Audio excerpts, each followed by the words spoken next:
Good. Okay, let's start. Sorry, again. Willkommen to the SQLive Intermezzo, Tuesday nights at 7 p.m. um 7 Uhr abends, nicht genau, 25 Minuten verspätet, weil ich habe es nicht hingekriegt.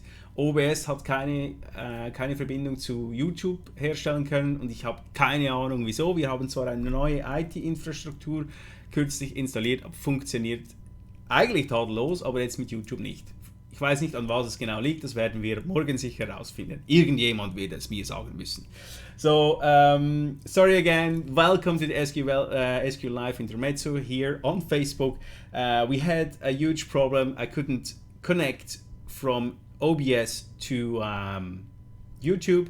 Don't know why. We have a new IT infrastructure which is working very well, but I couldn't get a connection to YouTube, and I don't know if it's because of this or because of anything else, but somebody will have to tell me tomorrow.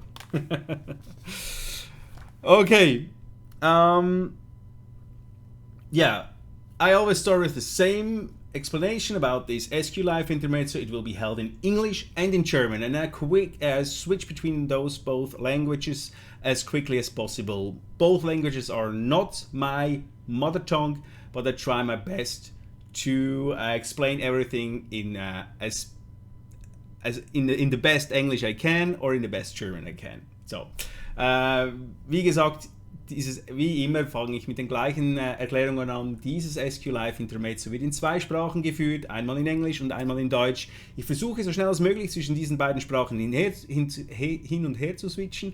Beide sind nicht direkt meine Muttersprache, weil meine Muttersprache ist ja Schweizerdeutsch, aber ich versuche es so sauber wie nur irgendwie möglich über die Bühne zu kriegen. So, I hope everybody is here. 77 people are already in watching this SQLive Intermezzo on Facebook. Again, on Facebook.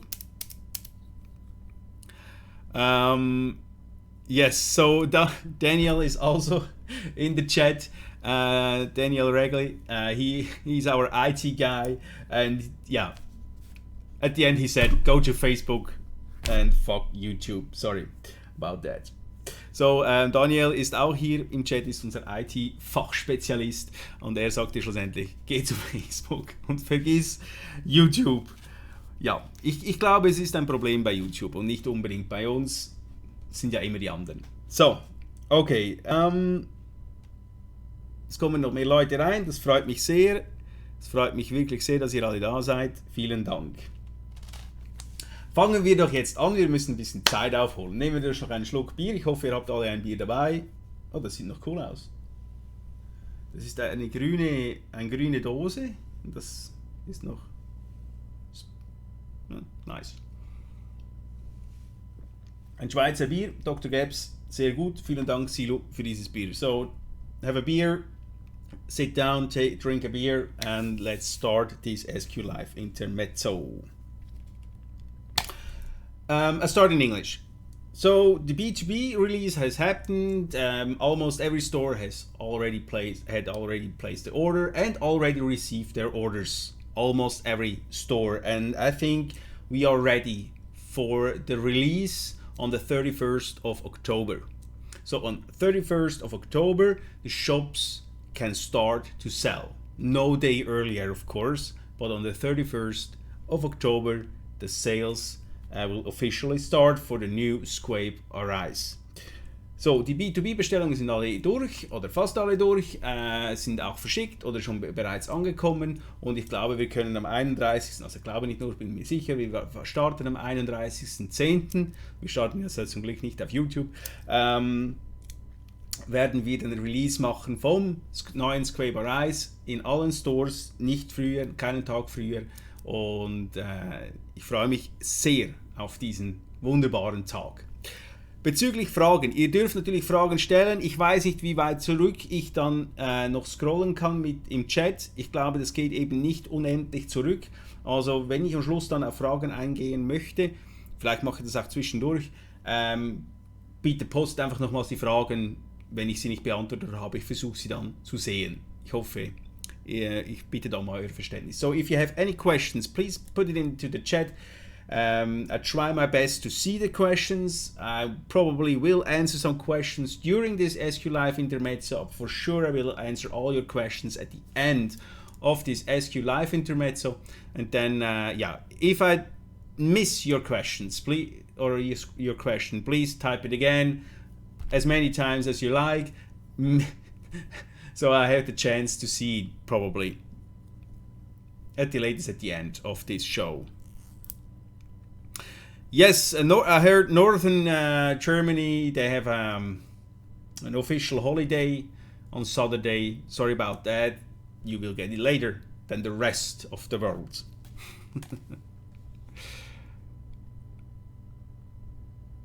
Yeah, okay. Good. No questions so far. Everything okay. Sound seems to be good. Picture seems to be good. Okay. Wunderbar. As you have seen already, some picture has been posted by other peoples outside of StattQualm, like reviewers or maybe friends and stores. And also reviews already popped up, written reviews or videos with on YouTube from Richard, for example, in English. And I think Mike Wapes already released his review a few minutes ago. I just saw something popping up, so I haven't watched the review of Mike Wapes already, but yeah, if somebody watched it, would be interesting to know if it's good or not. So, wie ihr gesehen habt, sind bereits einige Bilder vom neuen SQuape A veröffentlicht worden, außerhalb von StattQualm, also von Leuten, von Stores, von Freunden von uns oder von Reviewern. Und auch schon geschriebene Reviews wurden veröffentlicht und natürlich auch Reviews auf YouTube. Und es werden immer mehr jetzt folgen, damit ihr vor dem Release euch ein Bild über den neuen Verdampfer von uns machen könnt. Das ist nicht, um irgendwie euch zu triggern oder weiß ich nicht wie. Klar hat das auch einen marketingtechnischen Aspekt, aber es geht ja auch darum, dass ihr euch ein Bild machen könnt, wie sieht der Verdampfer aus, von anderen Leuten erklärt, vielleicht auch in anderen Worten, damit ihr euch ein umfassendes Bild machen könnt, wenn es dann am 31.10. losgeht. So, those pictures and videos are not to trigger you in any ways. Of course, they have it's an aspect of marketing. I don't hide this. This is of course something which has to do with marketing, but it has also to do with to show you from a different perspective how this atomizer is looking like, how it vapes, how it feels, whatever, how the taste is, from different people, not only from us. So you can have an all around view over this new atomizer from us before the release. And this is, I think it's very important for some people to see what this guy, what this girl is saying about this new Ati, and to see how it works with different words, or explained with different words, so maybe it's more or better understandable than my explanations. You never know. There is a list in our group, in the SQuape official group on Facebook. There's a list of all the reviewers we officially asked to do a video about the new SQuape A. Of course, there will be more. Some will get it from a store or buy it from somewhere else, whatever. And yeah, so there will be more than only this list. But I think we have quite a few reviewers already provided with our new atomizer. Maybe there are more to come. We will start now with these guys and girls, and then see how it works from then. So in der SQuape Official Gruppe gibt es eine Liste. Dort sind alle Reviewer aufgelistet, die wir direkt angefragt haben, ob sie unser Gerät vorstellen möchten und zeigen möchten und erklären möchten. Und das ist natürlich nicht eine abschließende Liste. Es wird natürlich noch viel mehr Reviews geben von anderen Reviewern, die vielleicht das Gerät von irgendeinem Store bekommen haben oder irgendwo kaufen, wie auch immer. Oder vielleicht werden wir dann später nochmals ein paar Reviewer bedienen. Das wissen wir jetzt noch nicht. Wir starten mal mit dieser Liste und sehen, was dann noch weiter passiert. Aber ich denke, das ist eine gute Auswahl. Es sind sicher gute Reviewer und die werden auch das Gerät in ihren Worten euch näher bringen oder erzählen, wie das funktioniert und ihre Eindrücke euch schildern. Um das geht es ja eigentlich.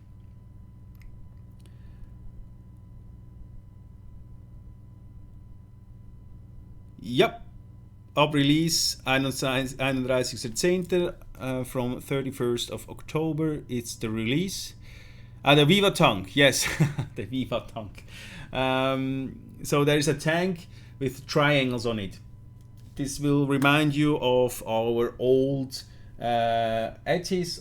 Not that old, but from the start, from like the Reloaded. So they are the windows of the Reloaded. Do I have it here? Yes, I have it here. This is the triangle window. I hope you can see it. Hope the focus will do it. If not, you can imagine how it looks like. So this window with triangles will be released also, of course, on the release date. So you can buy it directly. And by the way, this tank is full and no base. So it's magic. It's absolutely leak proof. If you close it completely, you can have it here in your pocket. It doesn't leak. So wie ihr seht, das ist das Triangle Window oder Fenster. Das wird es zum Release geben als Zubehör. Ist dem Reloaded nachempfunden und übrigens, wie ihr seht, ist es gefüllt und unten keine Base drin. Da, keine Base drin. Also ist absolut dicht, könnt ihr in die Hosentasche nehmen, wie auch immer. Also das steht bei mir da, wenn ich mal dieses Liquid dampfen möchte, setze ich einfach diesen Tank auf. Ja, kleines Feature nebenbei vom SQuape A. Wie schon beim Enduro. Und auch bei anderen Squapes davor, aber natürlich jetzt brandaktuell im Arise. Danke Mike, ja, dieses Cap ist nicht flach, sorry, das kannst du schon auch flach, kannst auch so tragen, ist kein Problem. Das ist neu, das kommt jetzt dann gleich in den Shop, das heißt, das ist das Adventure Grey, SQ Adventure Grey. Und es ist zwar schon online, schon verfügbar, aber ich muss noch ein Bild machen. Aber ihr seht ja jetzt hier, wie es ausschaut. Das ist das neue Cap. Wir haben sehr viele verschiedene Caps im Store, in ähnlichen Designs. Und ja, das ist neu. Ebenfalls das T-Shirt ist neu. Das SQuape A T-Shirt wird auch am 31.10. Natürlich erhältlich sein, kann man dazu bestellen. Im Moment haben wir eine limitierte Auflage von diesem T-Shirt, weil die Stores haben extrem viele T-Shirts bereits gekauft für ihre Stores. Also wenn ihr es bei uns nicht findet, findet ihr es wahrscheinlich bei einem Store, wo das auch bestellt hat. So Mike asked me about the cap. Yeah, it's a new cap. It's available already on the store online. It's without a picture. I have to take the picture of it. And now I have a flying eye. Okay, now I'm back. It's in the store online available. No picture yet. But it's called Adventure Grey, if I remember correctly. And yeah, it's new. And also new is this T-shirt here, the SQuape A T-shirt. It will be available on the 31st of October as well. We have not many in stock of this T-shirt because a lot of stores ordered already those T-shirts here, and so yeah, we will reproduce them, of course. And maybe if you can't find it on our store, you may find it maybe somewhere else. If you are interested in this SQuape A outdoor shirt, it's very light, it's very comfortable, I can tell you, and the print is excellent print.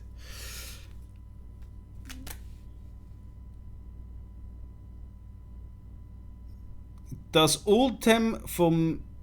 Okay, Marco Lehmann. One question in German, I will explain in English.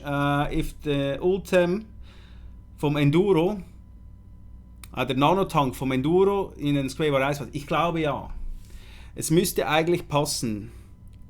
Ich werde das nochmals probieren, um hundertprozentig sicher zu sein, aber ich glaube, das Ultimglas vom Nano passt in den Nano vom Arise. Aber nicht die anderen Tanks. Außer du hast den dazugehörigen Kamin und die Topcap dazu. Dann passt es auch auf den Arise, auf die Base vom Arise. Das geht. Ja. Aber ich glaube, du kannst direkt auch nur das Fenster vom Enduro Nano nehmen und das in den Nano vom Arise verbauen. So Marco asked if the Nano window in Ultem will also fit into the Nano of the Arise. And I think yes. I have to test it again. I'm not sure. I want to confirm it. I will confirm it in the group, of course. But I think yes.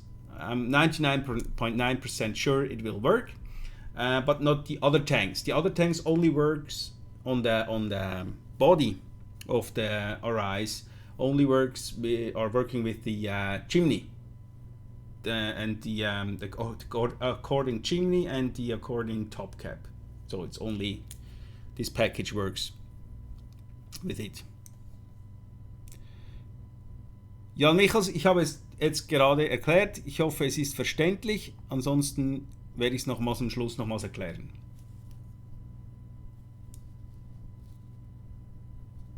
Ja, also du hast unten ja die Body, also das Gehäuse.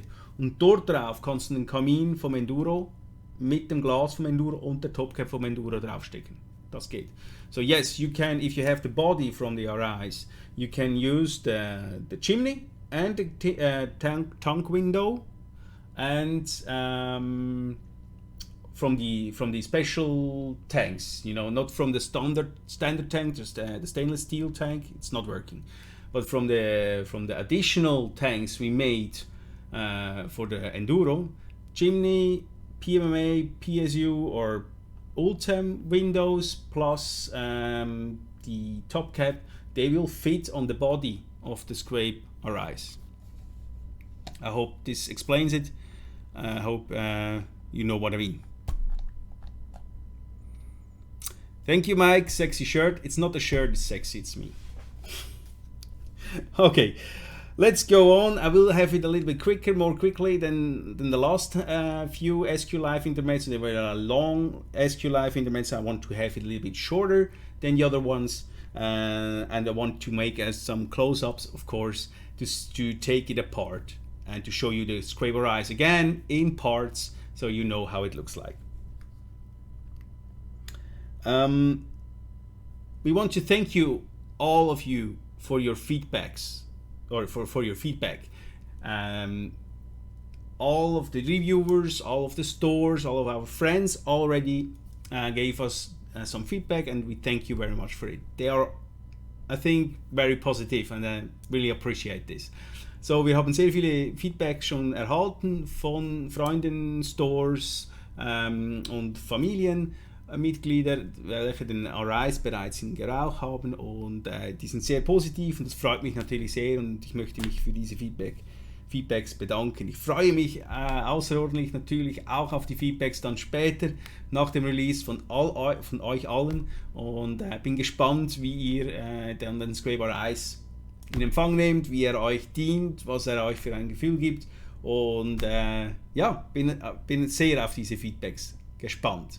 So I'm looking very much forward to all the feedbacks or feedback that are coming up on after the release. So I'm really curious how you feel about it, how you think it tastes, how it works for you, and so I'm very curious about that, and I'm looking very much forward to all of your feedback, and I appreciate every feedback we get on every channel. If you have a problem or anything like this, shouldn't happen, but if you have, please write an email or send an email to support@squape.ch. We will help you as quickly as possible. But it shouldn't happen anything, of course, but sometimes you never know. So sollte irgendwo ein Problem mal entstehen, wie gesagt, es kann passieren, sollte aber nicht, kann passieren, dann schreibt bitte an support@squape.ch und wir werden euch so schnell als möglich helfen, wie immer auf diesem Kanal. Sehr gut. zum SQuape A. Wir haben jetzt einige Feedbacks natürlich auch erhalten, welche den SQuape A noch nicht haben, aber schon ihre Meinung gebildet haben, auch starke Meinungen gemacht haben. Und darunter haben wir zum Teil auch immer wieder gehört, das ist das gleiche wie der SQuape Enduro. Das ist er nicht, das ist er überhaupt nicht. Er ist zwar ein Nachfolger des Enduro, aber er ist komplett anders. Nicht von außen, aber von innen ist das ein komplett anderes Gerät. Die sind nicht identisch, oder wir haben nur eine Schraube geändert oder vielleicht irgendwo eine Ohrringgröße geändert oder irgendwie, ich weiß doch auch nicht, minimale Änderungen, sondern wir haben doch wesentliche Änderungen vorgenommen gegenüber vom Enduro, welcher grundsätzlich ein sehr guter Verdampfer ist und sehr gut angekommen ist, kann man so sagen, aber wir wollten es noch weiter treiben. Und ich glaube, es ist uns sehr gut gelungen.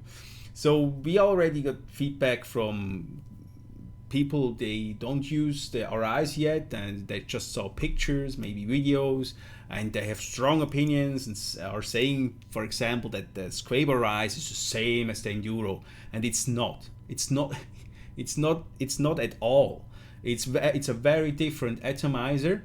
I think Richard Wick told this also in his video. Thank you, Richard, for this. It's very different to the Enduro. Of course, from the outside, it's similar to look at, but the inner parts are very different. We didn't change just an O-ring size or just a screw or something else. We changed a lot. And I think the Enduro was a very good atomizer. It's not because the Enduro was bad. I think the Enduro was a very good atomizer, I can tell you this. But I think we wanted to take it a step further. And I think we did it not that bad, to say it in a Swiss way. Okay, I will go into the close-up right now. We'll take it apart, we have a look at it, all the parts again. I usually watch this already on some reviews, but I will show it in my way. I will show it how I take it apart. Then you have a look. You can have a look at it, and maybe we build it together and have a look how to throw a build into this new deck. So, ich werde jetzt ins Close-up gehen.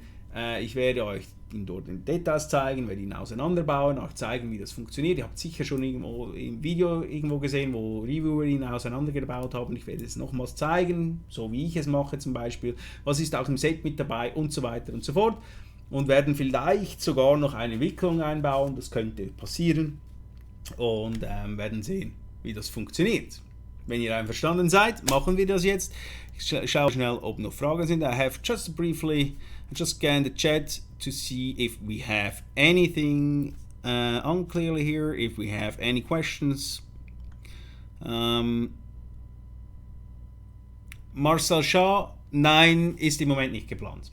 Die weißen Mundstücke kommen mehr an, wie ich das so sagen darf, sind nicht wirklich, ja. Werden wir schauen, vielleicht machen wir es ja, ist nicht auszuschließen. So Marcel is asking if the drip tip will also come in white. At the moment we don't plan it in white, but you never know. Never say never.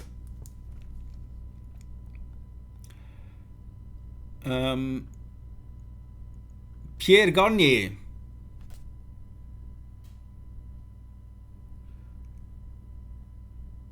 No, we don't think we do this. No, I mean, we could do hundreds and different sizes and shapes and whatever. It's not necessary. I think so. You would get a little bit of more liquid juice if the chimney it's a little bit thinner, but it's not much. And you have to have an inner diameter. You can gain maybe 2 millimeters or whatever, and it's not that much. Of course you can gain, but it's not worth to do it. If I'm honest, it's not worth to do it. So Pierre Garnier fragt, ob man den Kamin noch ein bisschen dünner machen kann, damit man mehr Liquid einfüllen kann. Man könnte 1000 verschiedene, sage ich mal, Durchmesser, Größen, kleine, dicke machen, aber das bringt es ja nicht. dann weiß der Kunde auch nicht mehr, was er kaufen soll. Und wenn man da zu viele Sachen anbietet und das, ja, das bringt es einfach nicht. Nur um vielleicht 0,5 Milliliter zu gewinnen, das würde nichts bringen. Nach meiner Ansicht nach. Wie memory, okay. Yeah, I think Richard liked it. I think so.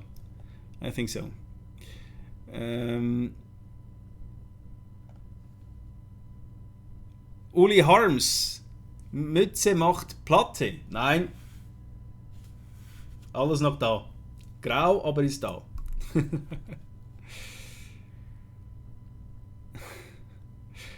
Okay. Yes, Russell, thank you very much. Yeah, Rich compared the Enduro very much with the Arise, but also showed you how many different things they have, or what we have improved or changed it completely. So it's worth watching Richard's video. I'm sure every reviewer is worth watching to see what they think about our new RTA. So Richard Wick ist ein englischsprachiger Reviewer, der hat ein Video gemacht, wo er den Enduro mit dem Arise vergleicht und genau aufzeigt, wo wir was geändert haben und wo wir komplett etwas neu eingebaut haben. Das ist recht gut gemacht. Empfehle ich euch anzuschauen, wie jeder Reviewer empfehle ich euch anzuschauen. Ist sicher alles dann sehenswert, was noch kommen wird.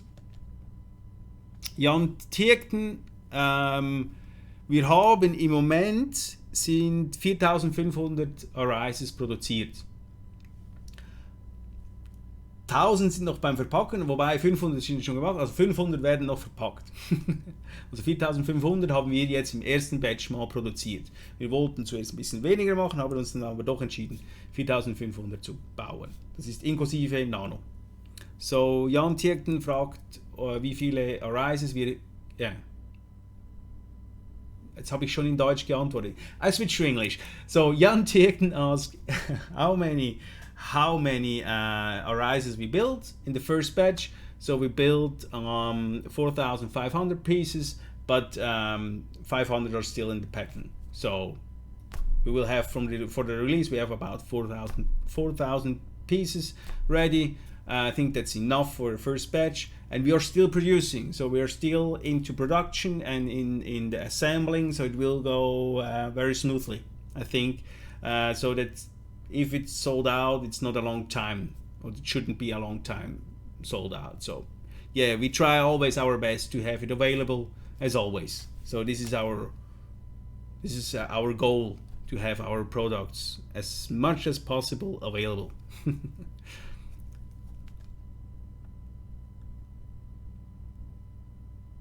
Der Aufbau des Closing Rings, ja, werde ich erklären. Da bin ich jetzt ein bisschen verrutscht, kann sein. Okay, let's go into Close-Up. Gehen wir ins Close-Up. Ich denke, sonst geht das wieder alles zu lange hier. Ich hoffe, ihr könnt mich jetzt noch hören. Mach mal kurz Daumen hoch, wenn ihr mich noch hören könnt. Okay, jetzt ist der Fokus raus. Ja, das ist schön. Jetzt seht ihr meinen Puff hier. Werden wir doch noch schnell ein bisschen das Ganze ein bisschen mehr professionell gestalten. Machen wir hier noch den Zoom ein bisschen rein, so. So, jetzt seht ihr nämlich meinen Puff nicht rundherum. Fokus dürfte eigentlich okay sein. Ja, so ist okay. So, I zoomed in so you will see better. I think that's okay. I think we can work with this. Okay. Good. So because of the problem we had before, the zoom wasn't right anymore. Oh, that's a rhyme. Aufgrund des Problems, den wir vorher hatten, ist natürlich der Zoom war nicht mehr richtig. Also tut mir leid, wenn ihr hier diesen Teil gesehen habt, wo es nicht so gut aufgeräumt war. Okay, so this is the SQuape Arise. This is for a friend of mine. We will take it apart. So maybe he will watch this video so he can see how I show his SQuape A to you guys, and then I will probably throw a build in it, and then he will be happy to wipe it away. I will wear gloves, so ich werde Handschuhe anziehen. I will wear gloves because I will touch this RTA, and you know, COVID-19 and all that stuff. And as I give it to my friend who is waiting for it, yeah, it's just for safety reasons. So, ich werde Handschuhe anziehen, da es ein Gerät für einen Freund ist von mir, welcher ich dann vielleicht noch für ihn wickle. Freut er sich sicher bestimmt darauf. Und ja, ihr wisst ja, Covid-19 und solche Sachen, Sicherheit geht vor.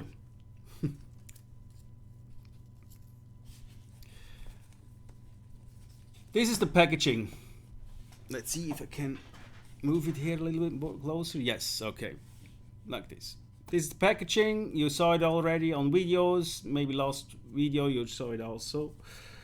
Here are some EU importers, some company logo, and on the back side you can see what's in the box and the features and all the other stuff. So front, auf der Seite seht ihr ein paar EU-Importeure, Logo, und auf der Rückseite seht ihr, was im Paket mit dabei ist und die Features, die dieses Gerät hat. Nehmen wir den Schubber weg, sehr einfach zu entfernen, legen wir mal auf die Seite. Das ist die übliche StattQualm-Verpackung, ist ein bisschen dunkel, meine ich das nur? It's a little bit dark. Just a second. Let's see if I can manage this. Let's give it a little bit more light. Maybe that's a little bit better. Okay, okay. I hope it's better. Swiss cross, not crisscross. So, die Verpackung, die kennt ihr schon bereits von den anderen SQuapes. This is a cotton. Richard told in his video he thinks that we think that this is the best cotton on earth. No, we don't think. It's just the company that made it for us. No, I like this cotton, but yeah, of course there are other companies that are doing as well very nice cotton, but I like cotton. So yeah, this is included. So das ist mit dabei im Set. Das ist Watte von Cotton. Welche eigentlich mir persönlich sehr gut gefällt, und die haben mit uns das hier gestaltet. Finde ich noch eine coole Sache. Dann Gebrauchsinformation. Wichtig ist diese Seite, so the manual. Very important is this page here to install the closing ring. Um diesen Closing Ring zu installieren, das ist wirklich sehr, sehr wichtig, das müsst ihr tun, sonst funktioniert das Gerät nicht. You have to do this, otherwise this RTA won't work for you. Or at all. You can see a lot of things and read it in this manual. It's very detailed, but if you of course, if you have any questions, you can always send emails to support@squape.ch. Wenn ihr Fragen habt, könnt ihr natürlich immer wieder auch noch, obwohl wir das ein Manual sehr detailliert gestalten, könnt ihr natürlich uns auch Fragen stellen an support@squape.ch. Closing ring. The closing ring, to explain shortly, these are the liquid ports and these are the airflow ports. So, das sind die Liquid-Zufuhrlöcher, diese beiden hier, und diese beiden hier sind die Luftlöcher. Hier geht der Kamin rauf. Here will sit the chimney on top of it, and also if you want to remove it, you take something like this and then put it from the top and then push it down, and then you can remove this closing ring if you want to clean it properly. It's very easy to do. So, wenn ihr den Closing Ring installiert habt und die wieder rausnehmen müsst, wegen der Reinigung oder weil es sich verschoben hat oder weiß der Teufel wieso, könnt ihr mit diesem Kugelschreiber hier, also nicht mit diesem, also irgendeinen Kugelschreiber nehmen, der in etwa so aussieht, oben reinstecken, runterdrücken und dann fällt er von alleine raus. So, ich muss ein bisschen anders da hinsitzen. Moment. So ist besser. Gut. Okay. This is the SQuape A. We have seen it already, 2 airflows, our logo on top. Here is the new mouthpiece, which we think is very nice. On top you see the Arise logo. Okay. Yeah. On the back it's the serial number and the how's it called? The center pin. It's adjustable. So, wie ihr seht, das ist der Arise, den kennt ihr wahrscheinlich schon, habt ihr schon gesehen. Mit den Logos hier, also mit diesen Öffnen, Schließen und Volumezeichen. Dann das Logo, das neue Mundstück, oben das Arise-Logo. Ich hoffe, ihr seht das. Der Öffnung. Und unten ist er graviert mit der Seriennummer und dem Centerpin, welcher verstellbar ist. Just remove the mouthpiece, just pop it up. This is standard included. We will have also an MTL mouthpiece, which is a little bit longer in a similar shape, a little bit thinner, but a little bit longer, and with an inner diameter of 3 mm. It's for MTL. This is available separately, so you can buy it as an accessory. So, wir haben noch ein MTL-Mundstück, was noch als Zubehör dazu gekauft werden kann, hat eine ähnliche Form, hat aber 3 mm Durchmesser und ist ein bisschen dünner und ein bisschen länger. Let's put this on the side. In the box you have, in the last video, I go quickly through it. In the last video I showed you everything already, so I will go very quickly through this. So im letzten Video habe ich eigentlich alles schon gezeigt und alles schon erklärt, was in der Box drin ist. Werde also sehr schnell da durchgehen. We have a Chimney Reducer to reduce the air inside the chimney to 3 mm. We have an air disc, 1 mm air disc, 1 times 1. We have a 2 times 0.8 mm air disc. We have a 3 times 0.8 mm air disc. And we have a 4 times 0.8 mm air disc and a spare set with a lot of O-rings and 2 screws. So, wir haben ganz vieles an Zubehör. Also das Gerät ist wirklich umfassend bestückt mit Zubehör. Wir haben eine Kaminreduktion, also das ist der innere Durchmesser des Kamins, wird hier reduziert auf 3 mm, sicher interessant für Restricted Direct Lang und MTL. MTL Air Disc, einmal 1 mm, zweimal 0,8 mm, dreimal 0,8 mm, viermal 0,8 mm und das Ersatzteiltütchen mit den Schrauben und Ohrringen drin. Also das ist alles im Set mit dabei. That's all included in the set. Not this one here. This is not. Also the SQ grip band, you already know. Very handy, very, very useful. So auch das SQ grip band ist natürlich wieder mit dabei. Sehr, sehr nützlich, wenn irgendwo etwas fest sitzt. Egal welcher Verdampfer. And also the chimney, not the chimney, the hex key is included to remove the chimney. This is a useful tool. Or you can build your IKEA furniture with it, whatever you like. So, this ist auch mit dabei, das ist der Imbusschlüssel, der ist dann dafür da, dass man den Kamin entfernen kann oder auch zu Hause ein IKEA-Möbel zusammenschrauben möchte. Legen wir das mal so auf die Seite. Das Manual brauchen wir jetzt im Moment nicht. Ich empfehle es euch natürlich trotzdem zu lesen. Ich habe mir nämlich sehr viel Mühe dabei gegeben. So. Also.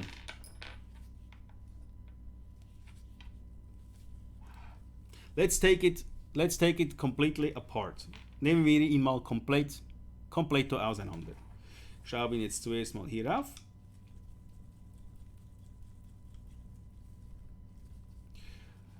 Zu Beginn sind die Ohrringe natürlich alle sehr trocken. Also es geht ein bisschen streng, das zu entfernen, oder anstrengend. Und wenn man ein bisschen mit VG das Ganze ein bisschen geschmiert hat, läuft das eigentlich einwandfrei und dürfte keine Probleme verursachen. Am Anfang braucht man ein bisschen mehr Kraftaufwand. So at the beginning, the O-rings are all dry, of course. We cleaned it 3 times and dried it very well. So first time it will be a little bit hard to take it apart, but it shouldn't be a problem, of course. And after using it, and the O-rings are lubricated with Wicking or whatever you like to lubricate or to wet your O-rings, so it will work fine. Let's take it apart. Top Cap. In der Top Cap haben wir hier neu gegenüber von dem Enduro eine Einkerbung. Ihr seht die jetzt vielleicht, ja, ihr müsst die eigentlich sehen. He? Diese Einkerbung korrespondiert mit diesem Nippel hier, oder diesem Nuppel, und ist dafür da, dass eigentlich die Top Cap beim Drehen stoppt.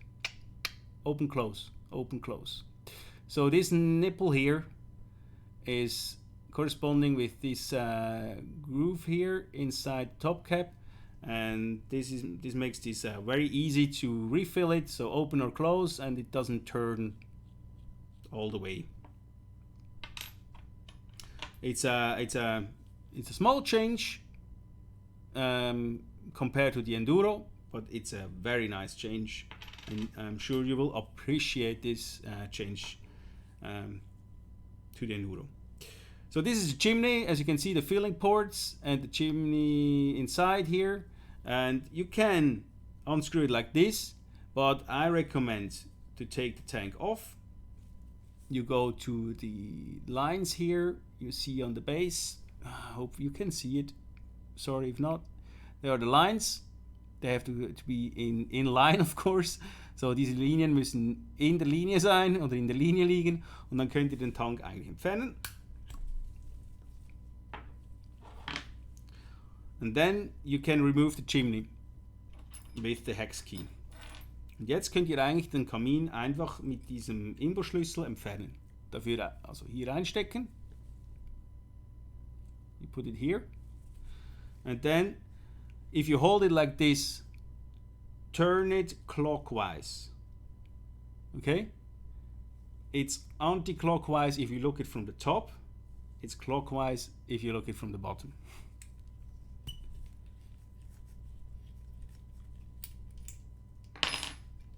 Now we got the chimney. There's the O-ring where the top cap is sitting on it. So das ist jetzt ein Kamin mit dem O-ring, wo die top cap drauf läuft. Then we have the glass. It's the PSU. It's not glass. It's PSU. It's a very durable material.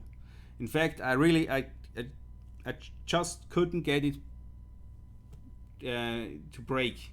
So it still works with a lot of really aggressive liquids. Not sure why it doesn't break. It should sometimes, but it doesn't. So it's very durable, and I'm very happy about that.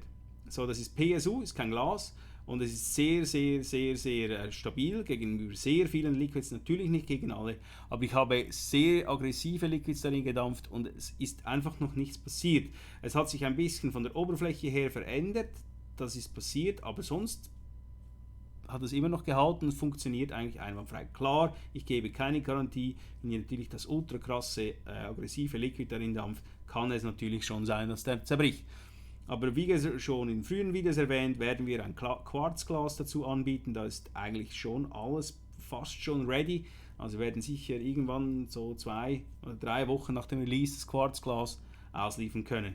Beim Quarzglas wird es aber so sein, dass es ein bisschen mehr Toleranzen hat, insbesondere hier und hier unten und im Außendurchmesser wird es ein bisschen Toleranzen haben, weil dies von Hand geschliffen wird. Aber wir konnten durch die Stückzahlen, die wir genommen haben, den Preis doch etwas noch verbessern. Also es wird kein Auto kosten, dieses neue Glas, dann in Quarz. So we will also offer a quartz glass for it, but maybe 2 or 3 weeks after the release, it should be done by then. And please keep in mind, I said it already in the video before, the videos before, it will have tolerances. It will work, of course, but it will have tolerances. It will, because if they are made by hand, they are, you know, shaped by hand, and yeah, it's not as exact as a machine. But it will look very, very, very nice. I have it here. Ich habe es hier. Das ist das Quarzglas. Bitte nicht erschrecken über diesen Schatten hier in der Mitte. Das ist vom Polieren, respektive vom Abflammen und Polieren. Und das ist irgendwie nicht ganz weggegangen. Das Quarzglas ist ein bisschen widerspenstig. Wenn man Liquid einfüllt, sieht man das aber nicht mehr. So this is the quartz glass. It looks very good. Please don't be confused about the shadow in the middle of the glass. This is due to the working process, and yeah, if you fill liquid in it, you won't see this shadow anymore. So yeah, this is the quartz glass. Will come 2 or 3 weeks later, hopefully.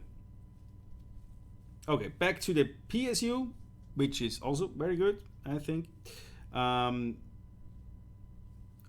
There's an O-ring on top of it. There's an O-ring inside the body. And there's an O-ring on the top of the body and an O-ring inside the body. You can see it there, black. So, wir haben hier den Body. Also auf dem PSU ist ein O-ring. Dann kommt das PSU, dann kommt wieder ein O-ring auf dem Gehäuse oben drauf. Und im Gehäuse drin haben wir auch ein O-ring. Dort läuft der Closing. Und this O-ring, the closing ring is turning. So. And then you have the base. And there you can only remove those here, those O-rings. They are holding very strong, so you need you need some effort to get it out of the deck. That's it's something we improved again compared to the Enduro. So these O-rings are holding very well. And you can, of course, unscrew the screws, and you can unscrew the center pin. Nothing else is removable, so you can't take this base apart. You won't be able to take off the deck. You won't be able to take off the pins. So don't try it. You probably gonna destroy the space if you gonna disassemble it completely.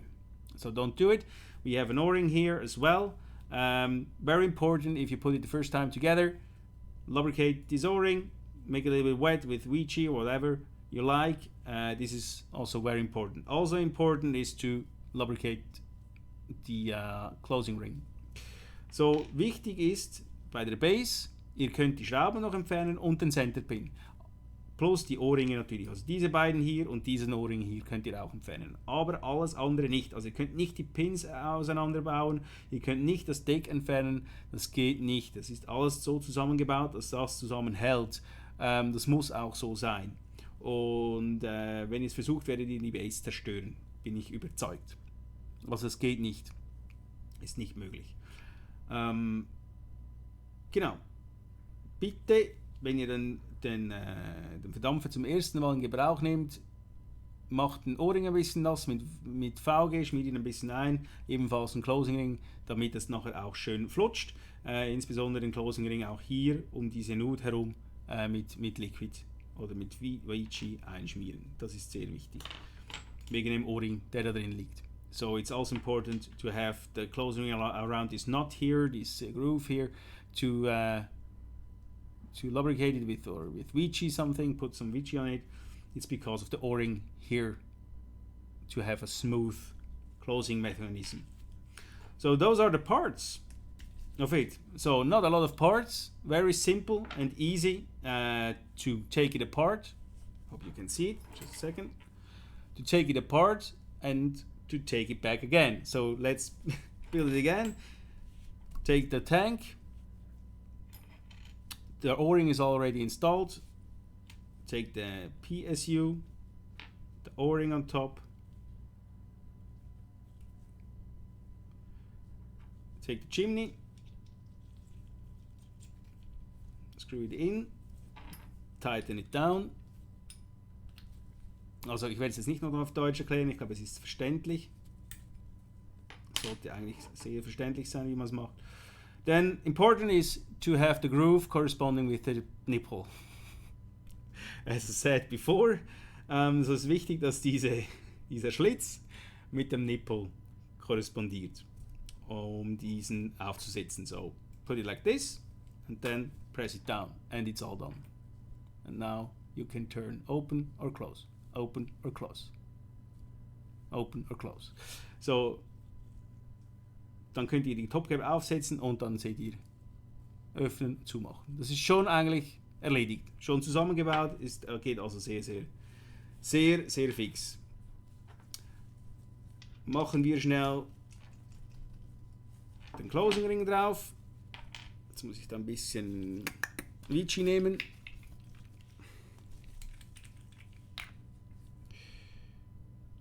Put some Wicking on it.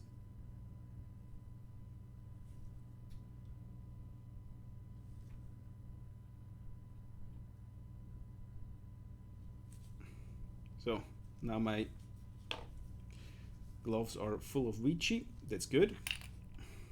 So, werden wir jetzt so aufsetzen.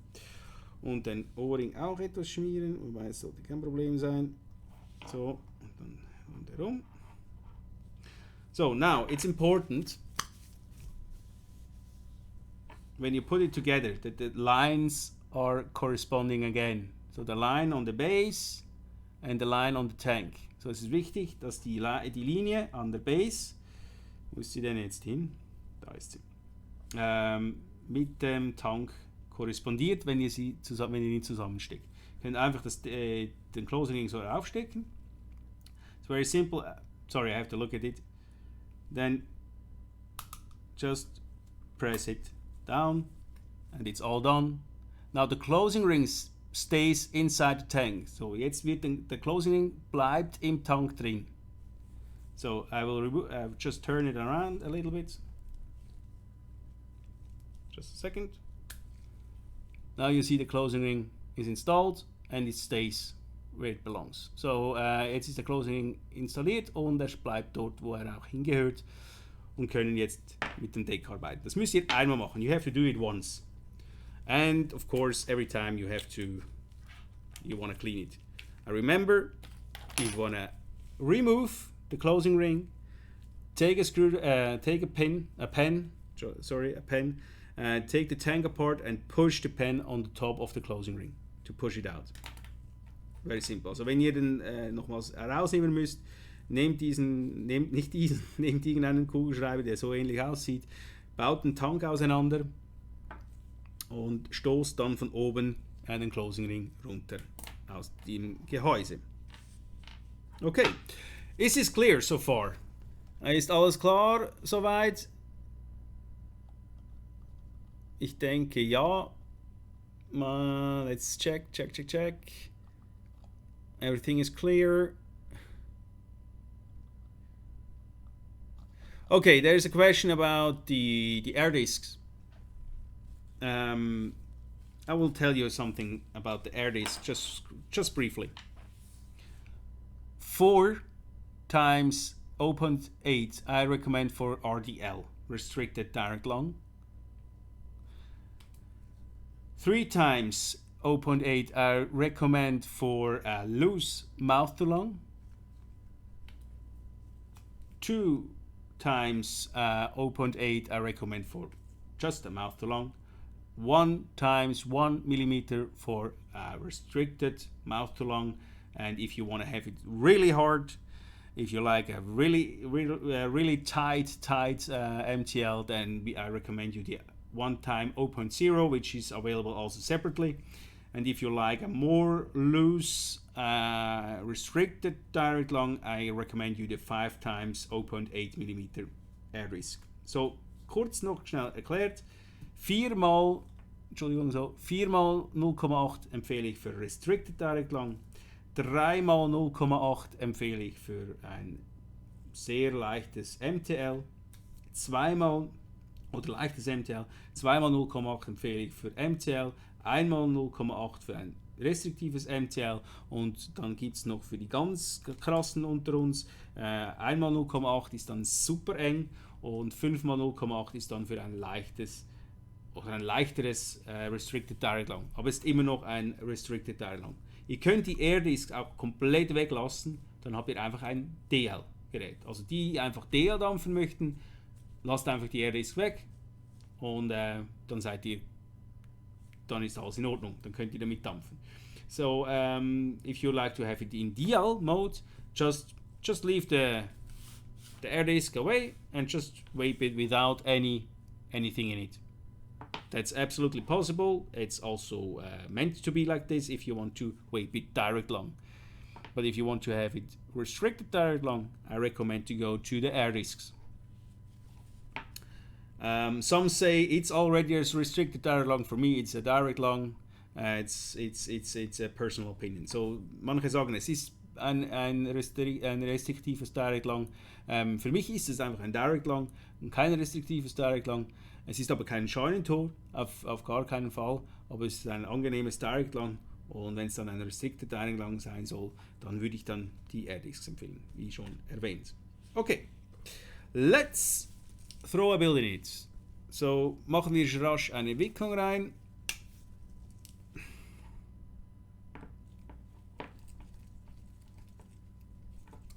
It's very easy and simple. You take your SQ Cyber tool if you have one. It's very handy. Then let's do it. What do we first? Do we MTL first? Okay, we do MTL first. Let's see. Also was machen wir zuerst? MTL wahrscheinlich. Jetzt habe ich irgendwo noch die Air Disk hingetan. Wo ist denn jetzt die Air Disk hin? So I'm looking for the air disk. Probably YouTube stole it.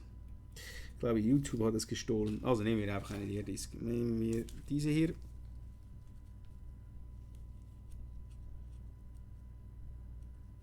Works well with their clothes. Ein paar air disks. So, you take the air disk, put it into the middle, like this, and then push it down. No, a little bit better, huh?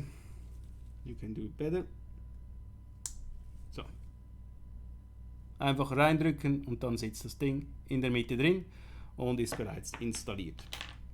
Leute mit ganz dünnen Fingern geht es noch besser, ansonsten nehmt einfach sowas zur Hand oder sowas zur Hand.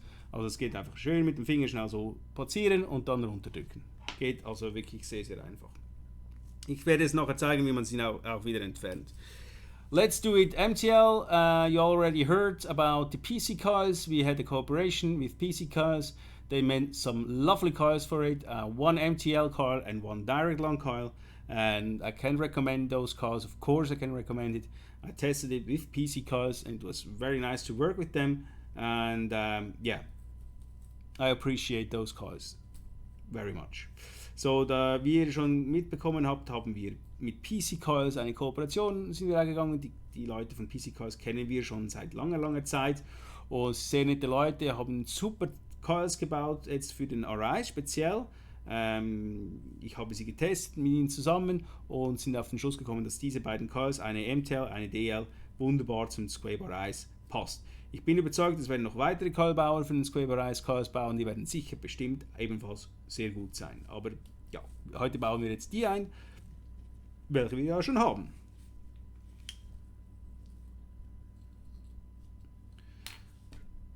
This is the MTL coil, which I recommend.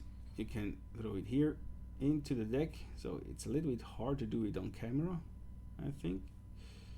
So, if you don't have any tools with you to stabilize the coil,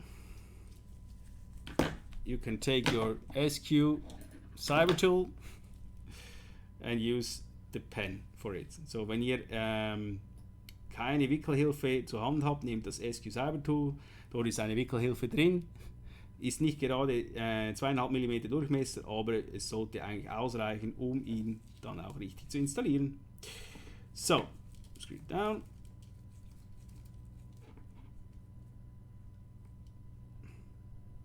As I said, it's a little bit difficult to do on camera. So,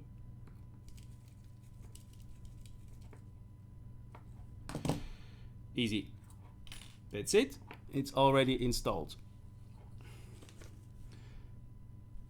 You can, of course, lift it up a little bit. So, I don't know if you can see it. Ist ein bisschen weit unten für meinen Geschmack. Ich werde es jetzt ein bisschen hochheben noch, so, ungefähr so, damit sie schön, mit einer 2,5 mm Wickelhilfe würde sie ganz schön so liegen, genau. So with a 2.5 millimeters rod, it would lay like this. Yeah, you can see it, the distance to the air disc. Don't be afraid about the air disc. It's peak. It holds a lot of heat. Of course, you can't dry burn it for 15 minutes and then think the peak will survive it. No, of course not. But if you MTL it and dry burn it a little bit, pulsing it doesn't hurt the peak. It's fine. I did it many times without any problems. So macht da keine Sorgen wegen dem Peak. Das ist sehr, sehr resistent gegen Hitze. Klar, solltet ihr nicht eine Viertelstunde lang die Coil ausglühen, das wäre nicht sinnvoll, dann würde das Peak dann irgendwann vielleicht etwas dagegen haben, aber macht doch einfach mit Pulsbewegungen, wenn ihr ausglühen möchtet, die Coil mit Puls, nicht Bewegungen, sondern mit Puls erhitzen, die Coil wieder ein bisschen aufheizen und dann, um den Dreck wegzubringen, und dann sollte das auf dem Peak nichts machen. Also das Peak ist sehr, sehr resistent, also macht euch deswegen keine Sorgen, aber geht einfach damit verantwortungsvoll um. Das wegschneiden. So, let's cut the wire. Oh.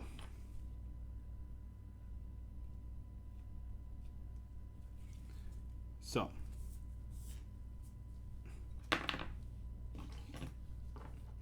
And then put some cotton in it. Looks like this. Again, very simple and easy. Of course, on a mod, I can do it. Just to show you how the coil is glowing. Ich werde es rasch machen, für euch die Coil ausglühen, damit ihr seht, wie das so aussieht. Oh, 32 watts is a little bit high, huh? Go down. Gehen wir ein bisschen runter mit dem Ding. So, jetzt gehen wir mal auf 15 Watt zum Ausglühen. So.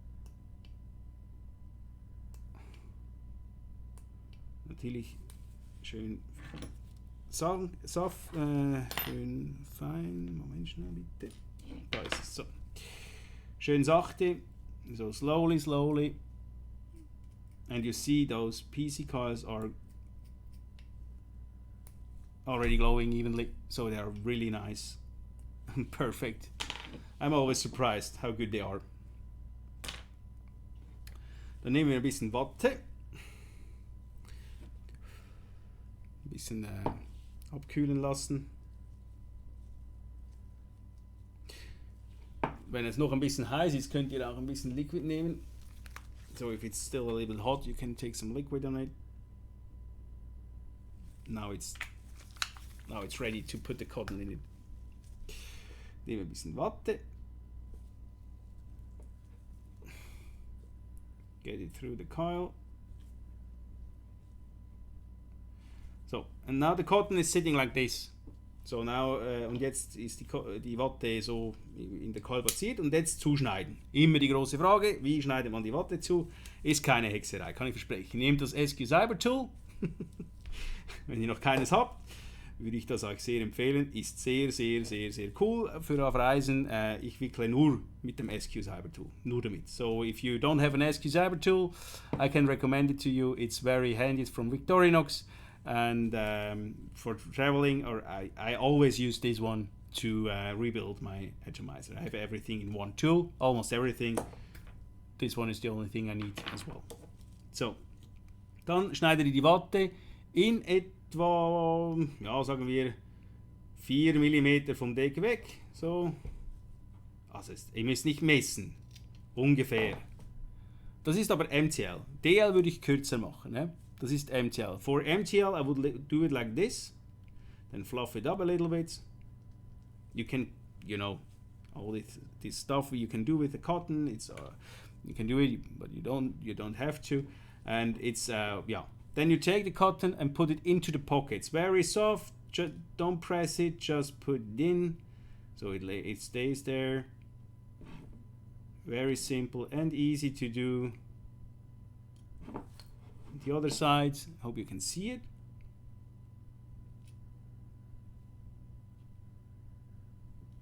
Don't press it down, just lay it in, just fluffy, also nur locker einlegen. Und dann ist es eigentlich schon erledigt. Das ist MTL. This is MTL. So that's done. It's very simple, very easy to do, in my opinion. Then you put some liquid on it, and the rest you know how to do it, as you are all professional Rebuilders of ATIs. So, da ihr alle professionelle, Selbstwickler, erfahrene Leute seid, wisst ihr, dass ihr einfach nur noch ein bisschen Liquid drauf machen müsst. Und dann, yeah, that's maybe interesting for you. Maybe interesting for you. The closing ring will then, as I told you at the beginning, these are the liquid parts. They sit on top of it, on the cotton. And press the cotton a little bit down. So there's always a connection to the liquid parts.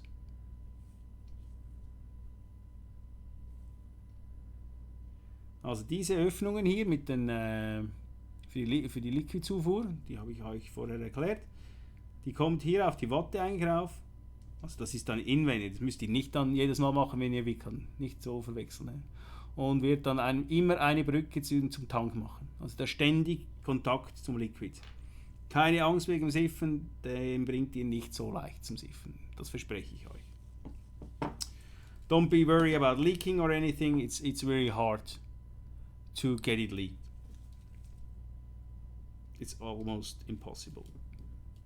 So let's remove it.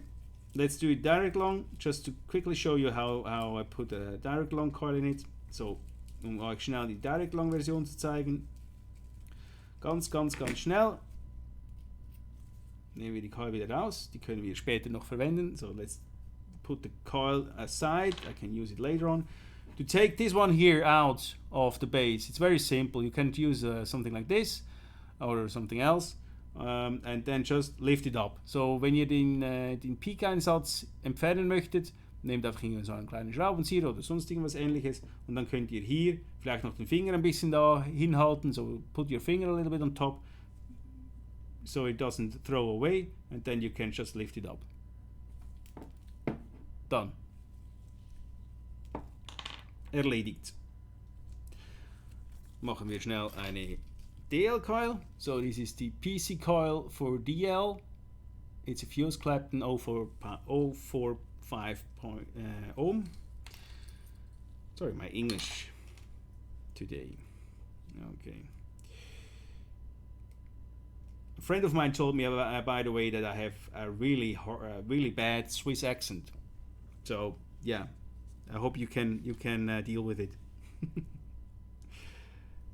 For this, you can use a little bit of thicker, like this one here, rod to place the coil. It's a little bit hard to do it on camera to show you how it works.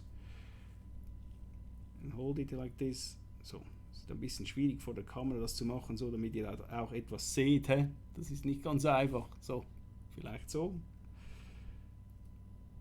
So. Also die DLK nehme ich immer außen von den Schrauben herum. Jetzt schauen wir mal, ob ich das so hinkriege vor der Kamera.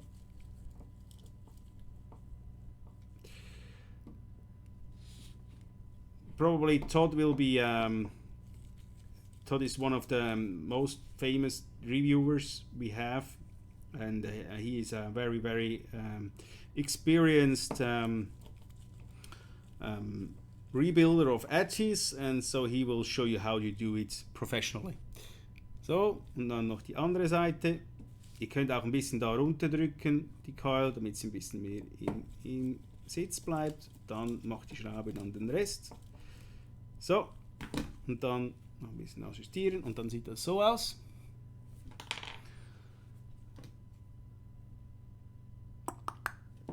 Wenn jetzt zum Beispiel die Coil ein bisschen verzogen ist, wie hier, ist das kein Problem mit dem SQuape tool. So if the coil is a little bit not in shape like it should be, like here, you can take the SQuape tool. There's a tweezer in it, then just take it back in place, and it's done. As I said, it's a very handy and useful tool. Let's get the power a little bit up. Machen wir die Power ein bisschen nach oben. Mal schauen. Müsste ein bisschen schneller gehen. Das ist eine ältere Dani-Box. Ist schon in die Jahre gekommen. So. Just cut this one here off. Add the screws. Just cut the wire off. Sorry, I can't see.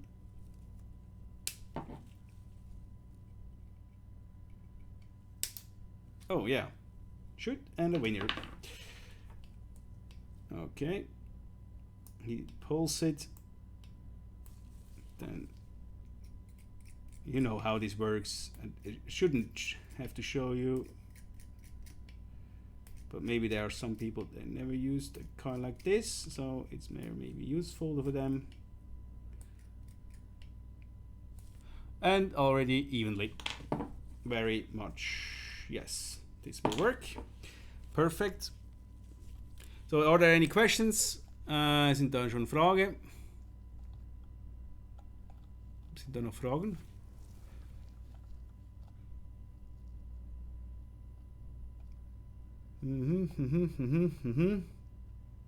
No questions.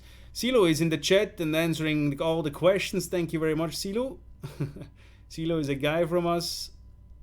So, Silo ist auch im Chat und beantwortet fleißig Fragen. Vielen Dank, Silo, für das. Silo arbeitet bei uns. Wir haben einen Berner Junge importiert. Ja, Manuel Hager, ja genau. Da war das SQuape Reloaded noch oben dran. Okay, goody goody. No questions. Okay, let's go back to the wicking. Just a little bit liquid on top, so the coil isn't that hot anymore. And then we can take this cotton here.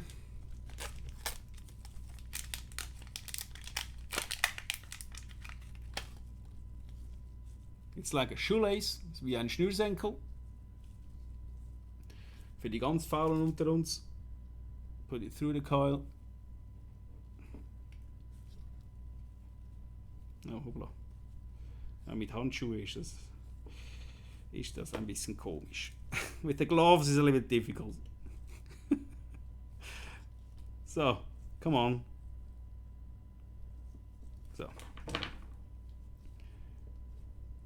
You have it here. This will be the build. My friend will wait with it. So I told you that this is a SQuape A, which a friend of mine will get, and I rebuilt it already for him. So this will be the way. You can ask him how it vapes later on, maybe this week, later this week or next week, I think. So cutting the cotton in DL. Personally, I like to cut the cotton straight at the edge of the deck. So right here.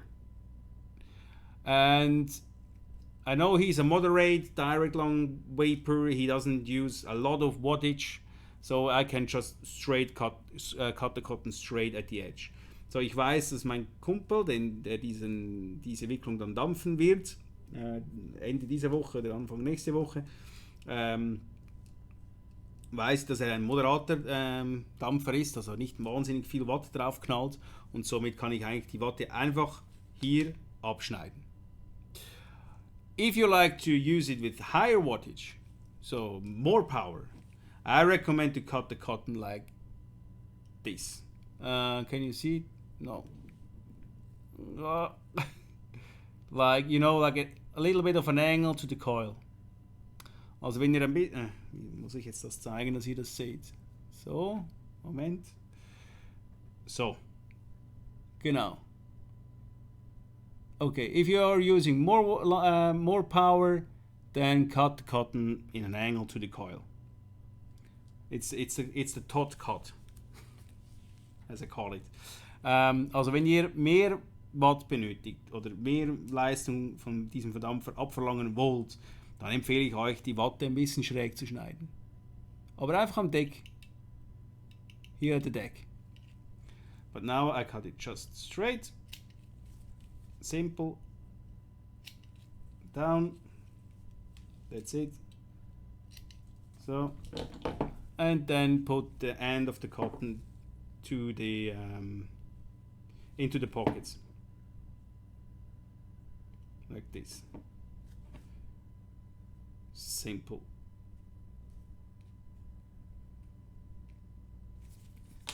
This looks like the DL coil in DL mode without air risk. Now you can clearly see where the airflow comes down here on those through those O-rings below the coil and hits the coil from underneath. So hier seht ihr jetzt eigentlich gut, wie die Luft dann auch zur Coil hinkommt. Sie kommt dann durch dieses Loch, geht unter die Coil rein und nach oben. Das ist das Neue an der Airflow, ja, wo noch kein SQuape so gesehen hat und sicherlich neu ist. Good, I think we got it. If you have any questions, we can go back to the close-up again later on and yeah, can talk a little bit more about it. So, wenn ihr noch weitere Fragen habt, können wir nochmals ins Close-up gehen und vielleicht nochmals etwas genauer etwas anschauen. Wir sind schon über eine Stunde wieder dran. Also wir müssen ein bisschen vorwärts machen. We are over one hour talking, so let's get it a little bit quicker. Here I am. Let's have a drink. First sip of beer. Cheers. Kleiner Schluck von Bier. Und natürlich gehen wir jetzt schnell, muss sein, bei jedem SQLive Intermezzo muss sein, Whisky tasting. As every SQLive Intermezzo, we have a short whisky tasting. I heard some people just watching this because of the whisky tasting. Not sure about that. Es gibt Leute, die schauen dies nur wegen dem Whisky. Diese SQLive Intermezzos, aber ja. Today we have the Glenmorangie Signet. It's a very nice whiskey from Scotland, of course, and it's single malt, Highland single malt whiskey without anything added to it. So it's a very clean and nice to drink whiskey. It's not the cheapest on the market, but I think today, a few days before the release, we are allowed to drink this whiskey here with in the SQLive Intermezzo. So heute trinken wir den Signet von Glenmorangie, ein sehr guter, sehr reiner und schöner Whisky. Ich mag den sehr gerne. Ist nicht ganz billig, gebe ich ehrlich gesagt zu, aber ein paar Tage vor dem Release dürfen wir uns was gönnen und am SQLive Intermezzo einen Schluck von diesem Whisky uns genehmigen. Cheers everybody, a drink and a know things. Jetzt wird's interessant. Ja, Manuel.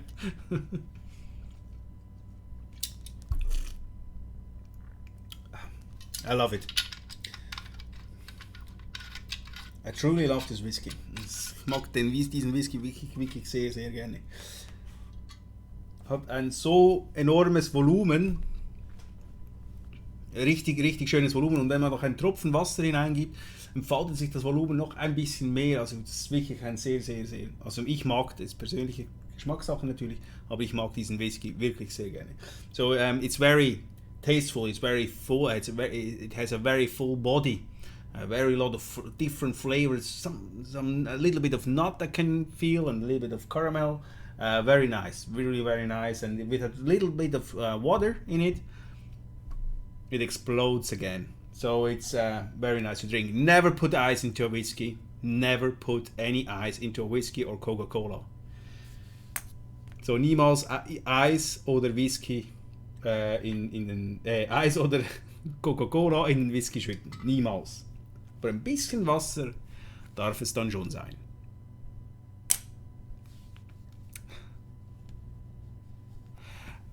Ja, Markus, ich lasse uns was am Samstag übrig. Geht's wieder zum Bier.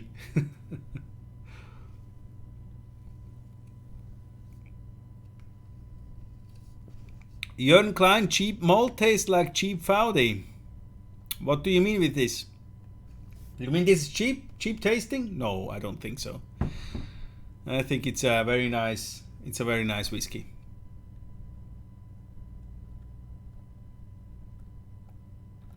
Malt time, yes. Perfekt. Uli Harms? Nein, den gibt's noch nicht. Whisky dürfen wir noch nicht verkaufen. Wer weiß, was noch kommt.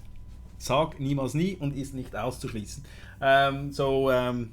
Uli Harms asked if we sell it. No, we don't sell it. It's just sponsored by... No, of course not. No, we don't sell it. We are not allowed to sell whiskey, but you never know. You never know what happened in the future. Let's see. Do we have any questions? Let's go to the question section before we close this here. Robert Uhr. Finde ich super. Jawohl, also, okay. Robert Uhr fragt, wir haben das Deck etwas abgerundet, das ist so, das ist wegen den Gebrauchsspuren. Wir haben aber, diese Gebrauchsspuren sind nicht nur wegen diesen Kanten passiert, aber auch, wir haben das Innere der Base auch komplett neu gestaltet, also das wird nicht mehr so schnell passieren, wenn überhaupt wieder passieren, so wie beim Enduro. Und er fragt aber auch, ob beim Netz etwas geändert wurde. Es ist bei ihm anscheinend, beim Enduro von ihm ist es etwas hakelig. Sollte nicht sein, könnten wir uns mal anschauen, wenn du magst, aber sollte so nicht sein. Aber ich kann dir auch sagen, beim Arise ist das besser gelöst. Also wir haben das, wie soll ich sagen, konstanter gelöst. So dass es eigentlich bei allen nun immer gleich ist.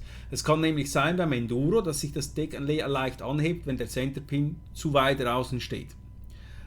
Das kann beim Arise nicht mehr passieren. Das ist unmöglich, dass es beim Arise passiert, dass sich das Deck ganz leicht anhebt. Das ist nicht mehr möglich. Keine Chance. Was sein kann, ist natürlich, wie gesagt, der O-Ring, der ein bisschen trocken ist, der muss sich ein bisschen einspielen. Dort kann es sein, dass es noch ein bisschen hart ist zum Drehen am Anfang, aber das spielt sich ein. Wenn es sich nicht einspielt nach 1-2 Tagen, dann den O-Ring aus dem Ersatzset nehmen. Da ist die Chance groß, dass der dann vielleicht ein bisschen besser passt. O-Ringe haben immer ein bisschen Toleranzen, das ist einfach so. Okay, Robert Uhr asked if our deck is now rounded against the Enduro, which has sharp edges at the deck. You know, the marks we got after some time of usage on the Enduro weren't really pretty, so we changed this, and we changed also the inner part of the base, which is very different to the Enduro. You can't see it, but it's very, very different. And so all in all, this is more those marks you got from the Enduro won't happen in the RIs anymore. And he also asked if the bayonet is going smoothly.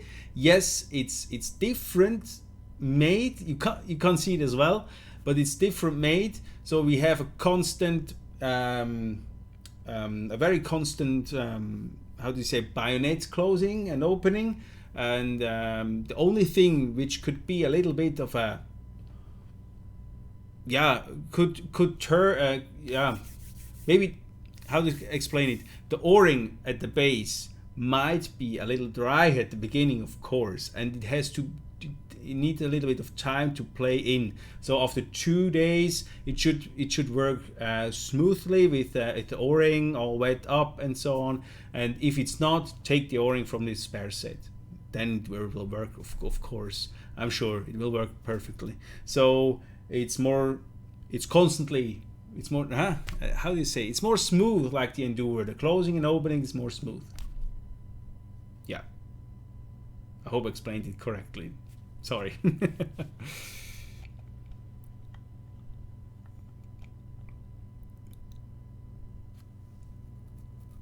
Yeah, okay. Any questions, please? Or is everything absolutely clear? So, habt ihr noch Fragen? Oder ist wirklich alles absolut in Ordnung? Ist alles erklärt? Wisst ihr Bescheid? Wenn ihr irgendeinen negativen Punkt habt, den ihr jetzt das Gefühl habt, es sei negativ für diesen Verdampfer, dann fragt uns. Fragt hier im Chat, schreibt uns eine E-Mail. Ist das wirklich so, wie ich es annehme, es sei? Wir werden euch eine absolut ehrliche Antwort natürlich darauf geben und euch sagen, wie es wirklich ist. So if you have any questions, if you are not sure about anything about the new RTA, and you think, ooh, that's something wrong, or I'm not sure how it works, or is it a problem or not, and just don't expect anything if you're not sure. If you're not sure, send us an email, ask here in the chat anything, just ask, and we will give you a proper and clear and honest answer how it works, how it is. So do I have an example? No, I don't have an example, but you know what I mean.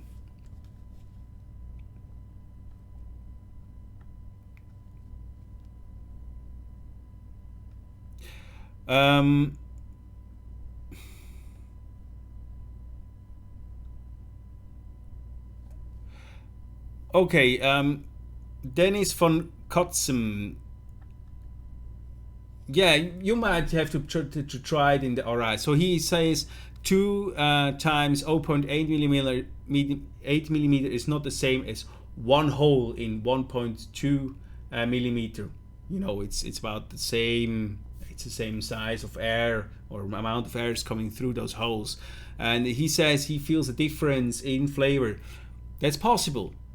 That's absolutely possible. But you have 1 millimeter, 1 hole. You can try this one. If you think I want to have a little bit more air and you don't want to go with the 2 times 0.8, yeah, take a large needle and get it through the peak, through the hole of the 1.2 millimeters, make it a little bit bigger, and you're done. So no problem. It's just not possible to do for every liking every single air disc. It's just we would have 100,000 different air discs. It's just not possible. But we will listen what the feedback are from the community. If the community says, "Oh, we want to like to have this air disc," and we see a really need for this air disc from many people, we of course think about to produce other air discs, additional air discs in the future.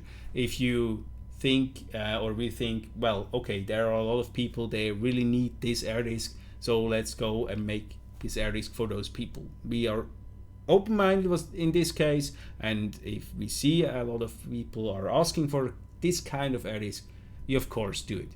But we want to wait first. What do you think about the air disc we already provide? There are 6 different air discs for this device. There's a lot, but if we see there's more need for different air discs, more different air discs, we of course think about it, and we of course produce more different air discs if there's a need for it. Bezüglich der Air Disc, sagt, also Dennis von Kutzem sagt, 2 mal 0,8 ist nicht das gleiche wie 1 mal 1,2 vom Feeling her, obwohl es der Luftdurchlass in etwa gleich ist, aber rein vom Geschmack her hat er das Gefühl, dass es nicht dasselbe ist. Das kann durchaus sein. Das ist persönlich Empfinden, das will ich gar nicht in Abrede stellen. Nichtsdestotrotz empfehle ich ihm eigentlich in 1 mm dann zu nehmen, und wenn diese nicht reicht, kann er immer noch mit einer dickeren Nadel vielleicht diese ein bisschen aufdrücken, so dass er auf 1,2 kommt. Das wäre so eine Notlösung. Es ist einfach uns nicht möglich, jedes einzelne Bedürfnis im MTL, und es gibt so viele, die das so genau so haben möchten bei MTL, das ist nicht möglich, das genau so zu machen für alle. Sonst würden wir 100.000 verschiedene, was wahrscheinlich noch untertrieben, Air-Disc bauen müssen, wenn wir alles genau so machen wollen, wie jeder Einzelne das haben will. Das ist nicht möglich. Aber wir haben sehr, sehr vieles abgedeckt. Ich bin überzeugt, unsere Air-Discs decken sehr, sehr, sehr ein breites Spektrum ab. Es sind 6 verschiedene Air-Discs, die wir anbieten, und ich glaube, dass das wirklich, wie gesagt, sehr vieles abdeckt. Aber wir werden auf die Community hören. Also wenn wir hören, dass in der Community noch weitere Air-Discs verlangt werden, gewünscht werden natürlich, verlangen kann man vieles, aber wünschen ist besser, werden wir auf diese Wünsche hören, und wenn wir sehen, es ist wirklich ein Bedarf da, also wir sehen, okay, es sind mehrere Leute, die irgendeine spezielle Airdisk noch haben möchte, werden wir die natürlich in Betracht ziehen zu bauen. Also das ist absolut kein Problem. Also wir sind da sehr offen da gegenüber und werden das natürlich auch sehr stark in Betracht ziehen. Wir brauchen aber natürlich dann auch Feedbacks. Es bringt aber nichts, wenn irgendwie 50 Leute 50 verschiedene Feedback geben, dann geht es pro einzelne einer, oder? Also dann machen wir nichts. Aber wenn wir sehen, okay, zum Beispiel ein 3 mm Loch ist jetzt unbedingt vonnöten, muss da sein, dann ist es absolut ein Thema, das wir dann ansteuern werden. Aber probiert zuerst die anderen Airdisk. Probiert die Airdisk, die dabei sind. Wenn ihr RDL, also wenn ihr Restricted Direct Lang dampft oder MTL dampft, probiert die Airdisk, die dabei sind. Wenn ihr sagt, ich muss noch ein bisschen enger, dann sowieso 0,8. Viel tiefer kann man fast nicht mehr gehen. Dann ist dann wirklich fast eigentlich gar nicht mehr möglich, das Gerät zu dampfen. Also kann man schon, aber ja. Ob es dann wirklich Sinn macht, ist dann eine zweite Frage. 1 mal 0,8 Ohm, einmal 0,8 mm könnt ihr dann noch versuchen. Oder dann 5 mal 0,8, wenn ihr es noch ein bisschen leichter haben möchtet für den RDL, also für Restricted Direct Lang. Und dann müssen wir schauen, oder? Wohin es noch geht, ob da wirklich noch Bedarf ist für weitere. Und ich verspreche euch, dass die 5 mal 0,8 sich etwas leichter anfühlen, als sie eigentlich rein rechnerisch auf dem Blatt Papier sind. Also ich kann damit sehr, sehr gut Restricted Direct Lang dampfen. Sehr, sehr angenehm auch. So, okay. Oh, Mr. Todd is here. Yes, Scott.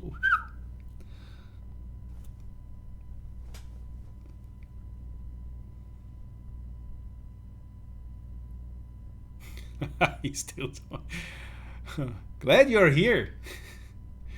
Did you get all the broccolis ready already, or are you still in the garden?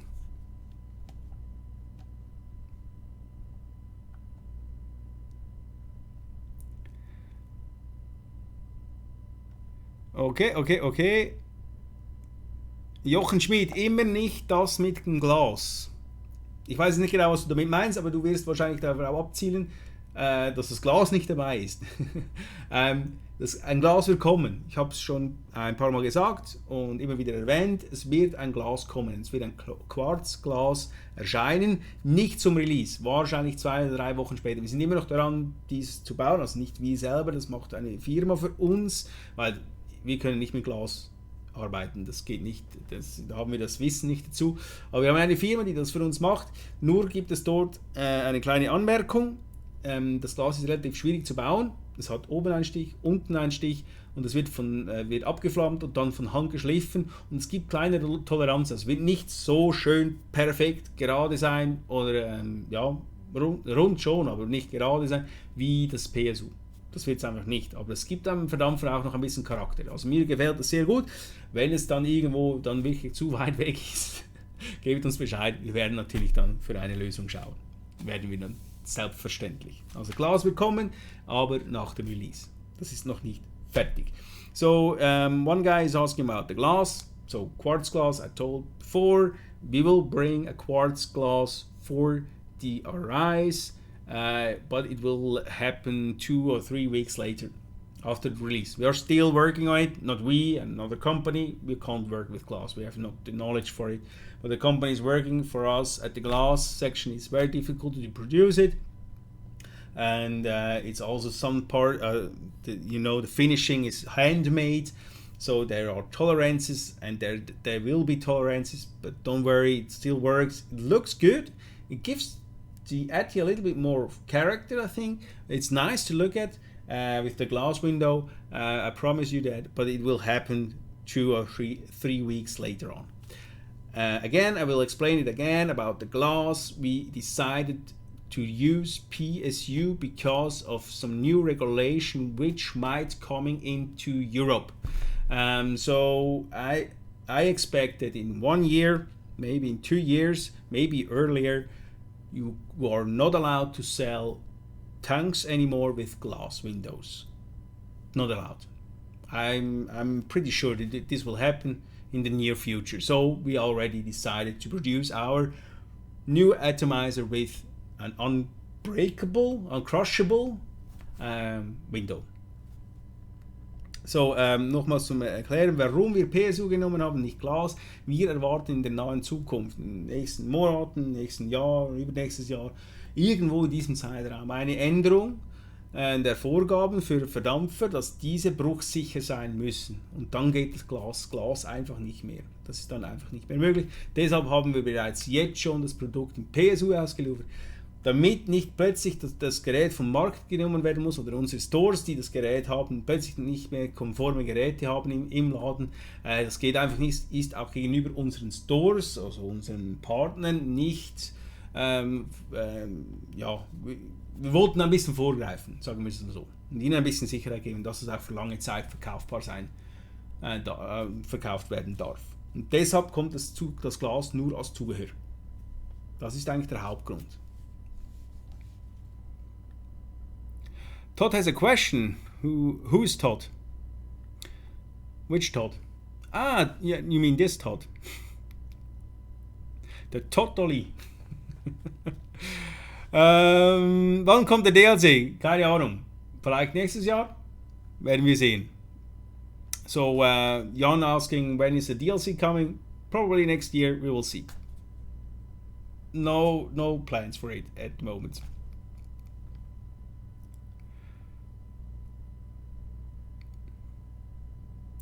Jochen Schmidt, die Toleranzen beziehen sich auf den Außendurchmesser. Es ist nicht perfekt wie unser PSU-Glas. Du musst dir vorstellen, das ist das Glas. Hier ist das Glas. Und das wird von Hand geschliffen, oder? Schön abgeschliffen, damit es schön rund ist, damit es keine scharfen Kanten hat und so weiter und so fort.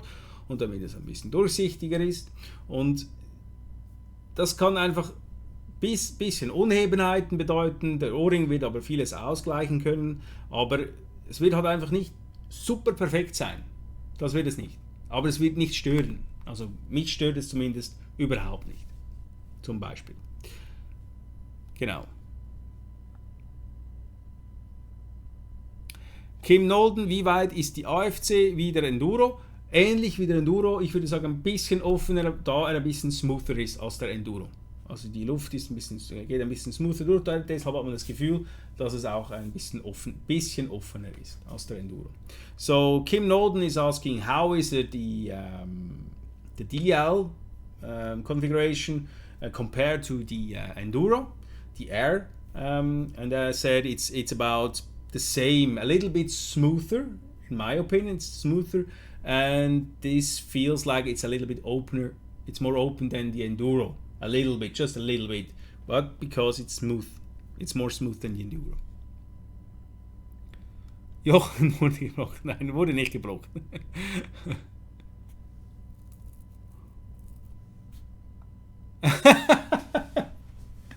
Oh, Mark, that's one for you. Oh, what's the word in English? Michael Volker, das ist eine gute Frage. Das wäre eine super Idee. Das wäre eine super Idee für das nächste Mal. Das ist wirklich eine gute Idee. So Todd, Mr. Michael Volker is asking if the manual already exists as an audiobook for you. So you can listen, you don't have to read the manual, you could listen to the manual. And I think that's a great idea for the next product, or maybe for this one. Maybe I do an audiobook and reading the manual, especially the parts where all the warnings are, you know, the EU warnings. It would be very interesting to listen to it, I'm very sure. So, mit Sicherheit beim Hörbuch wäre es dann interessant im Manual dann die letzte Seite dann, wo all diese EU-Warnungen sind in allen Sprachen, diese dann zu hören. Das wäre dann sicher das Spannendste daran.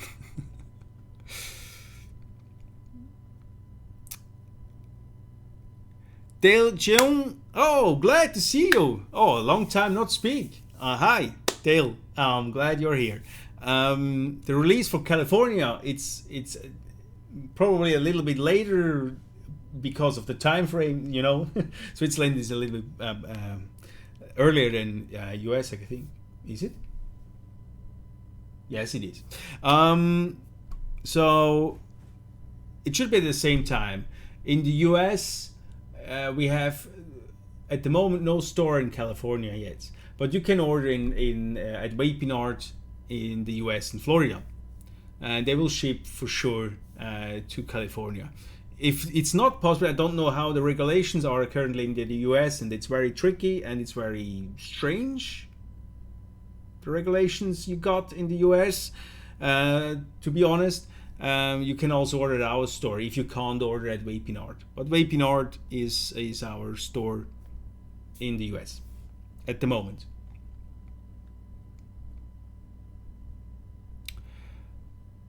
Toni Zeller, die Kaminreduzierung nur eingelegt oder gesteckt? Ist einfach eingelegt. Also du schiebst die rein, Triptip drauf und das bleibt an Ort und Stelle. Wenn du das Triptip abnimmst, kann es sein, durch die Feuchtigkeit, dass die Kaminreduzierung mitkommt.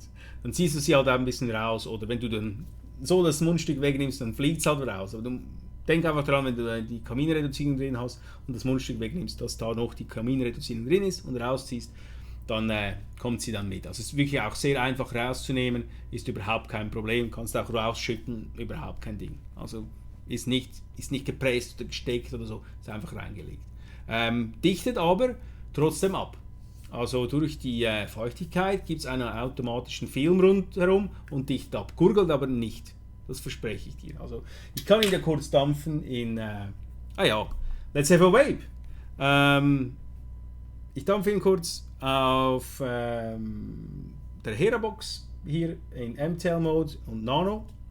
So I will vape the MTL version in MTL mode and Nano on the Hera-Box. It looks like this. And because Tony is asking if the Chimney Reducer is pressed in or just laid in, it just lays in the chimney. It's not pressed in, so it's very easy to take it apart. You just go the way and can you use it or put it back in. No problem at all. Looks like this.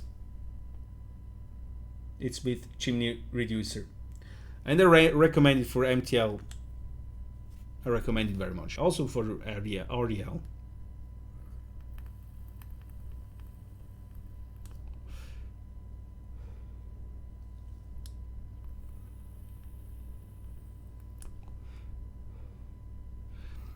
So it's very quiet. It's a 1mm air disc inside here. I prefer the 1mm and the 2 times 0.8mm for MTL. Sometimes I use the 1 times 0.8mm as well, but I prefer the 2 times 0.8 or 1 time 1mm. They are my favorites for MTL. And we have it also for direct long here. Also nochmals auf Deutsch. Auf der Hera-Box, wie gesagt, in MTL-Mode, einmal 1mm jetzt im Moment installiert. Ich mag diese sehr, ebenfalls 2x0,8 mag ich sehr und manchmal 1x0,8. Zwischendurch mal 1x0,8 ist auch nett, aber die anderen beiden sind mir so ein bisschen am liebsten. Und dampfe ich sehr gerne. Hier noch die DL-Version, die DL-Version, or the DL configuration, I should say, with the Ascent box from StattQualm. Designers are Steam Shots and Smartin. I think the mod is very nice. I like it very much. It's a good mod. Just the board. It's a DNA. It's a good board, but the configurations dope. So if you buy it, I recommend you to make an update. There's already an update for the board. Then it works very well.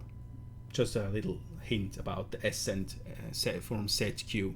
It's not a fault by Smartin or Steam Shots. It's just made by StattQualm. They chose those configuration, and I think it's not a good configuration. So change it, update the board, and then you're fine. Or put your own frame on it or your own.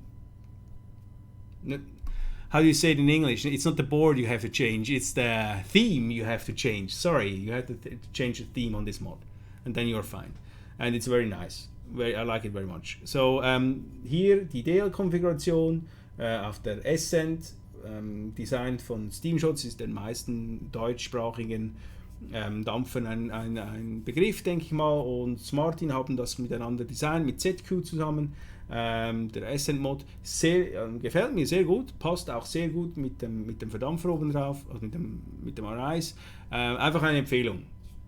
Das Board ist gut, aber das Theme bei der Auslieferung ist nicht gut. Das kann ich so sagen, aber es ist kein Problem, es gibt bereits ein Update, macht ein Update und dann läuft das Ding einwandfrei und ist auch sehr angenehm zu halten, hat ein bisschen Gewicht, wirkt wertig gemacht. Klar, da hier und da ein bisschen Toleranzen, aber das ist nicht weiter schlimm. Für mich jetzt, wenn ich ein Gerät aus China benutze, erwarte ich das ein bisschen, aber sonst wirklich sehr, sehr guter Mod. Solider Mod eigentlich.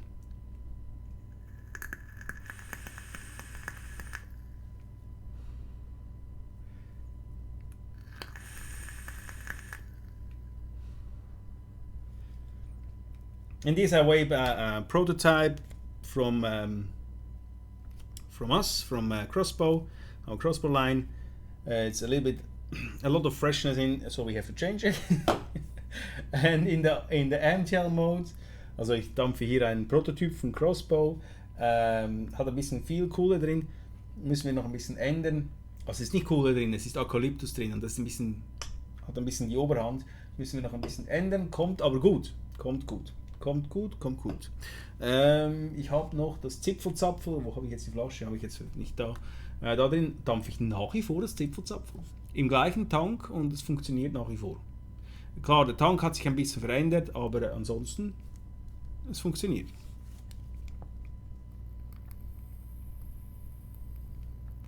Okay, I scroll a little bit further down, just to make it a little bit shorter here. Silo answered all the questions. So Silo beantwortet alle Fragen bereits schon. Jochen Schmidt, DLC zur HV, also der Hall of Vape, möglich. Das wäre vielleicht gar nicht mal so schlecht. Mal schauen, ob wir es bis dahin hinkriegen. Mal sehen. Wäre noch eine Idee. So, Jochen Schmidt fragt, ob zur Hall of Vape eine DLC-Version, die DLC-Version erscheint, könnte durchaus sein. Also das möchte ich nicht ausschließen. Auf keinen Fall. Wäre vielleicht sogar noch ein netter Termin, wenn dann die Hall of Vape passiert. It's possible to have it on the Hall of Vape, the DLC.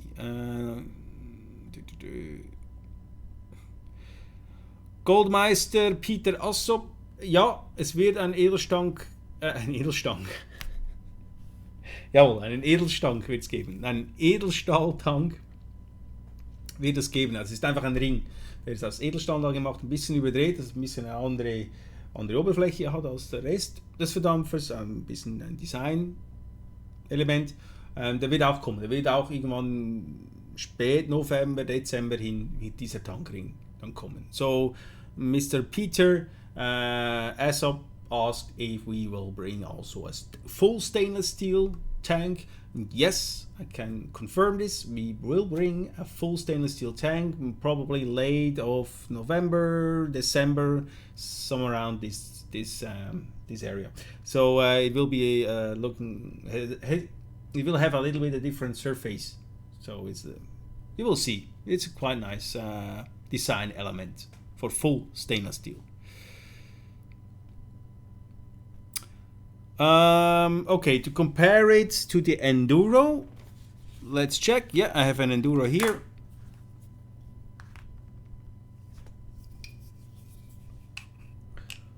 So, this is the size difference. So, das ist die Differenz zwischen Enduro und Arise. Also ist doch ein beträchtlicher Unterschied, so muss ich sagen. Zwischen den beiden in der Höhe. So it's a huge difference in height from both.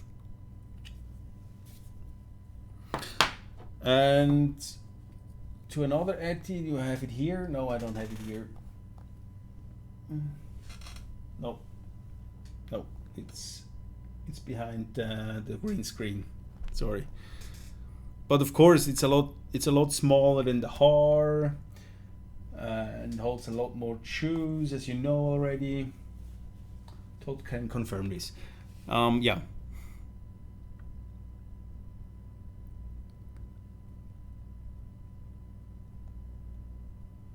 Thank you, Dale. Thank you very much.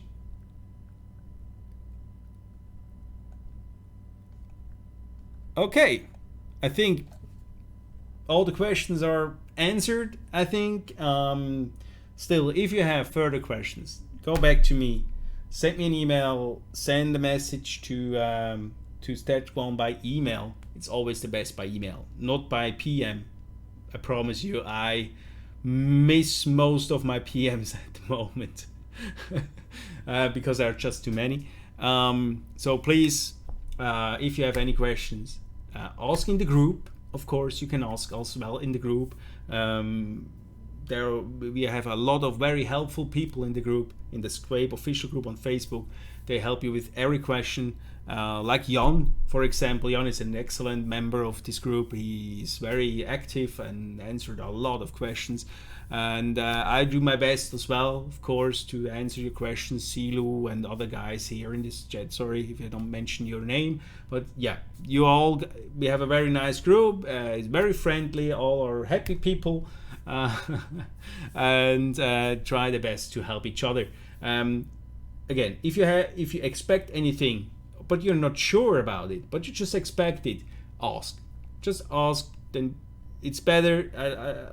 I'd rather give the same answer 100 or 1,000 times than just somebody expects something and think this is the truth and tells this wrong expectation as the truth. You know what I mean? So just ask me and I will answer you everything. No problem at all. By email, it's the best way, or in the group, or here in the chat in the next 5 minutes before I close it. And ja. Also vielen Dank nochmals. Also ich glaube, es sind alle Fragen wurden jetzt beantwortet. Da ist noch eine reingekommen. Silva hat ein tolles Foto geschrieben, aber kannst du ihn mal auf die Dani Mini schreiben? Oh, die Dani Mini habe ich nicht da. Tut mir leid. Okay, nochmals vielen Dank. Also wenn ihr noch weitere Fragen habt, fragt einfach. Fragt in der Gruppe oder per E-Mail. Wir beantworten euch alle Fragen, auch wenn es schon 1000-mal gestellt wurde. Ich beantworte lieber die Fragen, anstatt wenn jemand irgendetwas annimmt und dann das aber nicht sicher ist und dann das als Wahrheit irgendwo weiter verbreitet. Das mag ich nicht. Fragt mich, wenn ihr nicht sicher seid, irgendetwas annimmt, auch wenn es negativ ist, fragt mich, ich werde euch das beantworten, auch wenn es negativ ist. Also wenn es für euch nicht passen wird. Ich werde euch nicht was verkaufen, was euch nicht passen wird. Wenn ihr sagt, ich muss einen Schalentorverdampfer haben, er muss offen sein, ich sage es jetzt nicht, aber muss offen sein, wie weiß ich was, dann ist es nichts für euch. Aber kommt zu mir, fragt mich, fragt uns, fragt StattQualm, fragt unser Team, fragt die Gruppe und sie wird auch das beantworten. Wir haben sehr gute Members in der Gruppe, wir haben ein sehr freundliches Klima in der Gruppe. Ihr könnt alles fragen, ihr werdet nicht ausgelacht.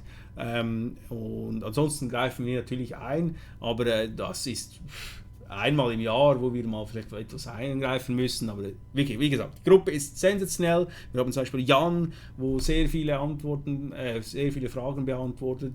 Silu, wo jetzt auch mithilft und andere von StattQualm, die mithelfen und andere Members, die sehr viele Fragen immer wieder beantworten. Also vielen Dank an dieser Stelle und auch an diese Leute. Es ist noch nie jemand ausgelacht worden, wenn er eine Frage stellt.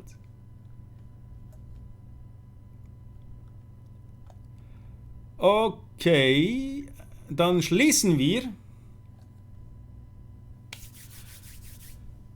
Thank you very much, all of you, for joining this SQ Live Intermezzo before the release of the SQuape A. And the SQuape A will be released on the 31st of October. It's Saturday, and because of COVID-19, Halloween doesn't happen this year.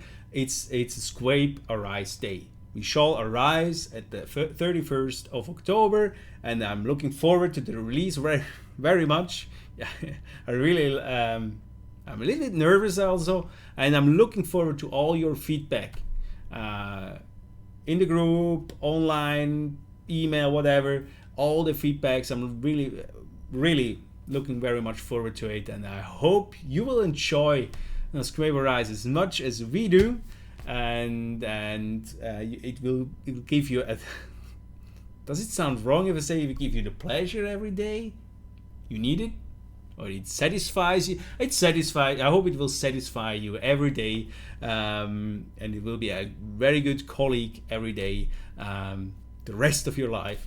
And SQuape A is made for the rest of your life, of course. And I hope you like it very much. So thank you very much again for joining the SQ Live Intermezzo. See you soon. I will probably make another SQ Live Intermezzo after the release, probably 1 or 2 weeks after the release. We will have another SQ Live Intermezzo and talk about some feedback and maybe some updates. Okay, take care, have a lovely evening, and talk to you soon. Stay safe. Thank you very much.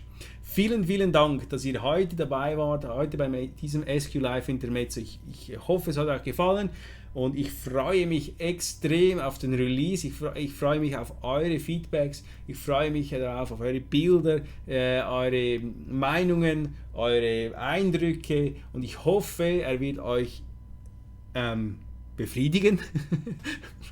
Oder er wird euch die Freude bringen, die er uns bringt und wird euch gefallen und ein sehr guter Kumpel sein für eine sehr lange Zeit, vielleicht sogar wieder den Rest von eurem Leben.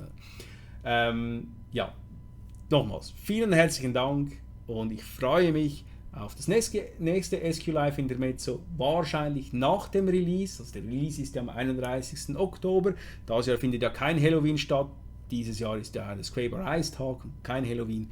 Und ich freue mich dann auf das SQ Live Intermezzo wahrscheinlich 1 Woche, 2 Wochen nach dem Release, wenn wir schon ein bisschen Feedbacks haben, wenn wir darauf eingehen können und euch vielleicht noch ein paar Updates mitteilen können. Also, wie gesagt, ich wünsche euch einen wunderschönen Abend, genießt es, was immer ihr tut und wir sprechen uns bald wieder. Bis bald, ciao, macht's gut.